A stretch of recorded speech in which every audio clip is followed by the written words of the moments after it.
اس دنیا میں آنے سے پہلے بھی ہم ایک زندگی گزار آئے ہیں اور بدقسمتی سے اس کا تصور بہت کم لوگوں کو حاصل ہے، اور عہد حاضر کے جو ریشنلسٹ قسم کے اقلیت زدہ میں کہتا ہوں انہیں، یا اقلیت گزیدہ، اقلیت سے ڈسے ہوئے لوگ، وہ ان چیزوں سے اباع کرتے ہیں، دور بھاگتے ہیں۔ ہماری پہلی تخلیق ہوئی تھی عالم ارواح میں، الارواح جنود مجندہ، لشکروں کے لشکر تھے۔ آدم سے لے کر آخری انسان جو دنیا میں پیدا ہوگا قیامت تک، سب کی ارواح عالم ارواح میں پیدا کر دی گئی۔ وہاں عہد لیا گیا، الست بربکم قالوا بلا، کیا میں تمہارا رب نہیں ہوں، مالک نہیں ہوں؟ ہم سب نے عہد کیا تھا، کیوں نہیں؟ شہیدنا، ہم گواہ۔ یہ عہد الست، اور ظاہر بات ہے کہ عہد جو ہوتا ہے جب تک انسان کو اپنی ذات کا شعور نہ ہو، خود شعوری نہ ہو۔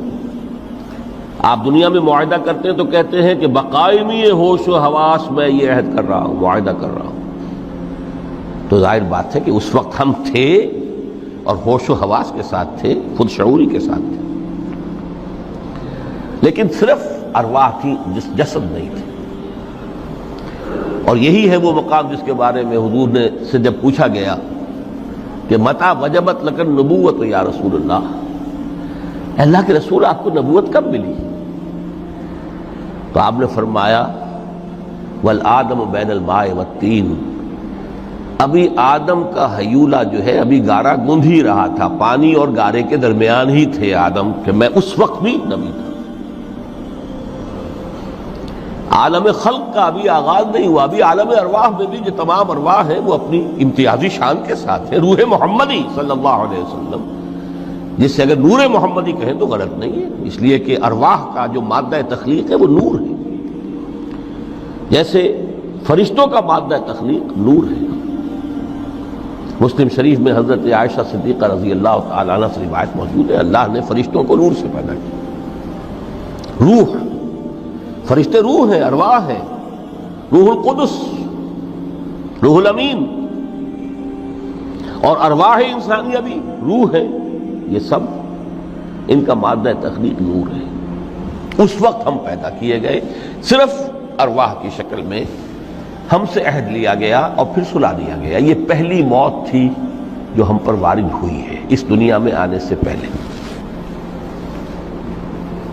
اس لیے کہ سورہ مومن کی ایک آیت میں فرمایا گیا ہے کہ جہنم میں لوگ جو ہیں فریاد کریں گے، ربنا امتنا اثنتین واحییتنا اثنتین فاعترفنا بذنوبنا فہل الی خروج من سبیل۔ اے اللہ، تو نے ہمیں 2 مرتبہ مارا، 2 مرتبہ زندہ کیا، تو اب ایک مرتبہ اور صحیح، کہ یہاں سے نکلنے کا بھی کوئی راستہ ہے کہ نہیں؟ اتنے مراحل سے تو ہمیں لے کر آیا ہے، ایک مرحلہ اور سی۔ تو یہ 2 موتیں کون سی ہیں؟ پہلی موت وہ تھی جب ارواح کو موت کی نیند سلا دیا گیا۔ پھر عالم خلق، جسے آج سائنٹسٹ کہتے ہیں، جس کا نقطۂ آغاز ہے بگ بینگ، عالم ارواح اس سے پہلے کی شے ہے، اس تک سائنس نہیں پہنچ سکتی، وہ سائنس سے ماوراء ہے۔ لیکن جہاں سے سائنس شروع ہوتی ہے وہ عالم خلق کا آغاز ہے، بگ بینگ سے۔ وہ پھر مختلف مراحل، تنزل کے مراحل بھی آئے، ارتقاء کا مرحلہ بھی آیا، تفصیل میں جانے کا موقع نہیں ہے۔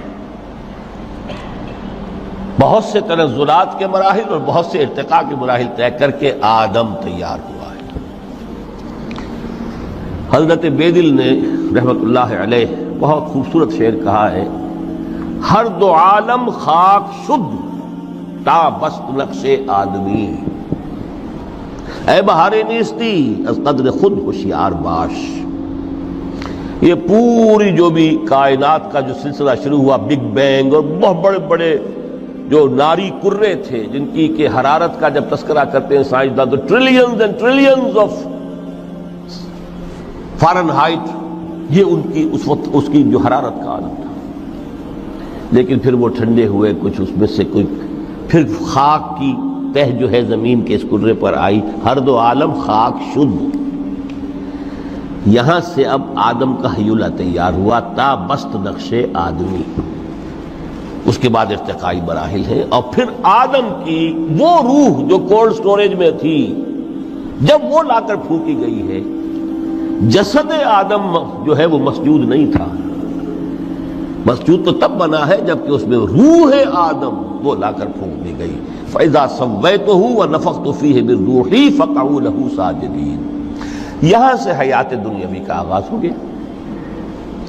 پھر وہ سلسلہ تناسل ہے، آدم اور حوا کی نسل میں سے ہر بچہ 4 ماہ کے بعد جب اس کا ایک حیولہ رحم مادر میں تیار ہو جاتا ہے، حدیث ہے متفق علیہ عبداللہ ابن مسعود سے رضی اللہ تعالی عنہ، اور جس کے اندر آغاز میں وہ کہتے ہیں کہ حضور نے ہمیں یہ بتایا وَهُوَ الصادق المصدوق، دیکھنا تم کہیں شک میں نہ پڑ جانا، محمد کون ہے؟ الصادق المصدوق، جو سچے ہیں، جن کی سچائی کی اللہ گواہی دیتا ہے،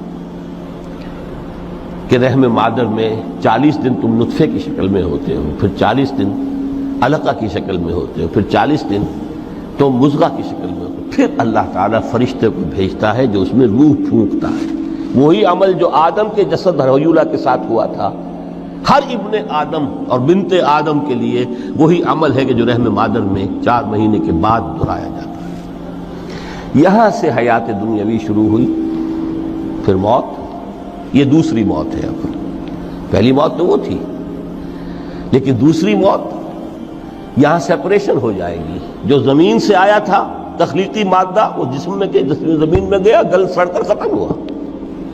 جو وہاں سے روح آئی تھی وہ اس زمینی وجود کا جو لب لباب ہے، جان، نفس، اس کو لے کر اپنے ساتھ، اور وہ جائے گی عالم بالا کو۔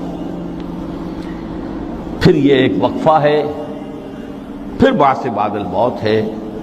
تو احیاء بھی 2 ہو گئے، ایک مرتبہ پہلی موت کے بعد زندہ کیا اس عالم میں، آنکھ کھلی اس عالم میں ہماری، یہ پہلا احیاء تھا۔ کیف تکفرون باللہ وکنتم امواتا فاحیاکم ثم یمیتکم ثم یحییکم ثم الیہ ترجعون۔ دوسرا احیاء وہ ہوگا قیامت کے دن، بعث بعد الموت، اور پھر اس کے بعد وہ زندگی ابدی زندگی ہے، ہمیشہ کی۔ یہ تصور سامنے رکھیے۔ تو یہ جو تھوڑا سا وقفہ، یہ تو زندگی بہت طویل ہے۔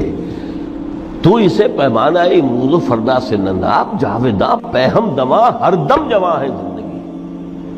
اس میں یہ وقفہ جو ہے، خلق الموت والحیات لیبلوکم ایکم احسن عملا، یہ اس جسد کے ساتھ اس روح کا اتصال، اور یہ 30 40 50 60 70 80 100 برس کی عمر، یہ ایک وقفہ ہے، یہ امتحانی وقفہ ہے، تمہیں جانچا جا رہا ہے، پرکھا جا رہا ہے۔ ایکم احسن عملا۔ اب اگر تو 2 چیزیں انسان پر واضح رہیں، اور نہ صرف واضح رہیں، مستحضر رہیں۔ واضح تو ہو جاتی ہے ایک چیز، پھر آدمی بھول جاتا ہے، تو کوئی فائدہ نہیں دیتا اس کے۔ مستحضر ایک یہ کہ اصل زندگی آخرت کی زندگی ہے، طویل ہے۔ بل تؤثرون الحیات الدنیا والآخرۃ خیر وابقیٰ، کلا بل تحبون العاجلہ وتذرون الآخرہ۔ تم اس عاجلہ کو پسند کرتے ہو، اس دنیا کی زندگی کو تم ترجیح دیتے ہو، جبکہ آخرت ہے جو باقی رہنے والی ہے، ابدی۔ اگر تو یہ معلوم ہو، جیسا کہ سورہ عنکبوت کی آیت کے حوالے سے میں نے آپ کو آیت سنائی کہ وما هذه الحیات الدنیا الا لہو ولعب وان الدار الاخرۃ لہی الحیوان لو کانوا یعلمون۔ اصل زندگی جو ہے وہ آخرت کی زندگی ہے، کاش کہ انہیں معلوم ہوتا۔ ایک حقیقت تو یہ معلوم ہو اور مستحضر رہے کہ اصل زندگی آخرت کی زندگی ہے، اور دوسری حقیقت یہ کہ یہ دنیا کی زندگی ایک امتحانی وقفہ ہے۔